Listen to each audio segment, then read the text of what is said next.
essa parte é muito interessante, que é uma pergunta que eu sempre recebo dos pacientes, né?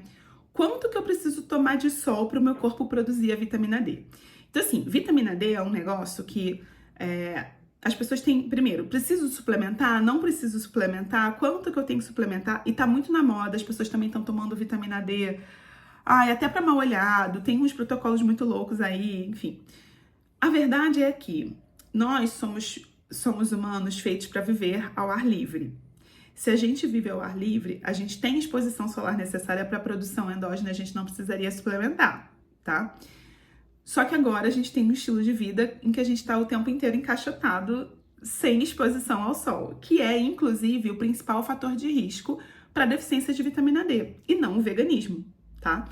Vitamina D, as fontes alimentares não são tão confiáveis.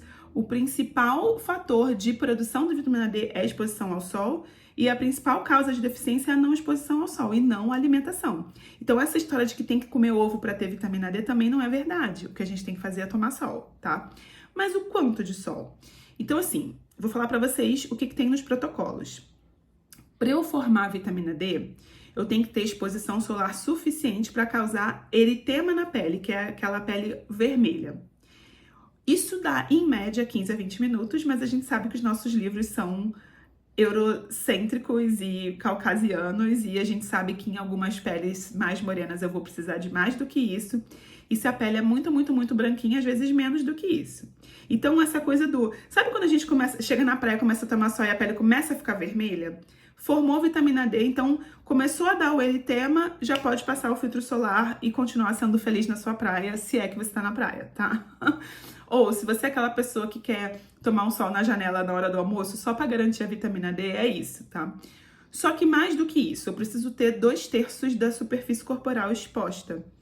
Geralmente 2/3 é braços e pernas, abdômen e uma parte das costas. E o rosto pode estar protegido.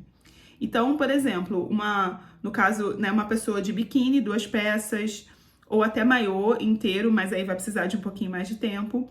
Ou uma pessoa com uma bermuda e sem camisa, tá? Isso seria 2/3 da superfície corporal. Vou tentar uma figurinha aqui que mostra. E o ideal é que essa exposição aconteça todos os dias, infelizmente no horário onde o sol é mais intenso e também mais perigoso para a pele, que é entre 10 da manhã e 3 da tarde. E aí, após começar a fazer o eritema, você já pode passar o filtro solar, tá? Tem algumas pessoas que têm um risco maior de câncer de pele, ou algum outro problema de pele que não pode tomar sol. E aí, nesse caso, essas pessoas devem suplementar, não tem muito jeito, tá? Mas, por exemplo, eu tenho um caso de um paciente muito legal no consultório, ele era da área do TI, também vivia sempre, né, dentro de lugares fechados, e ele passou comigo em consulta antes da pandemia, já estava com a vitamina D muito baixa, eu orientei ele a suplementar, e aí, por conta da pandemia, ele sumiu do consultório, voltou 3 anos depois, 2023, e aí, quando eu vi, a vitamina D dele no retorno tava muito boa, 3 anos depois. Eu falei, nossa, você continua tomando o suplemento que eu te passei? Ele falou, não, doutora, eu tomei 3 meses e parei, nunca mais tomei. Eu falei assim, como pode a sua vitamina D tava 11 e agora tá 65? Ele falou assim, não, sabe o que é, doutora? Desde que a gente começou a liberar as coisas depois da pandemia, eu comecei a fazer beach tênis. E aí ele joga beach tênis 3 vezes por semana de manhã cedo, antes de ir pro trabalho. E no final de semana, né? Então, 2 vezes na semana e um final de semana. Aí eu falei assim, eu acho então que as pessoas não tinham que tomar vitamina D, elas tinham tudo que fazer beach tênis no sol.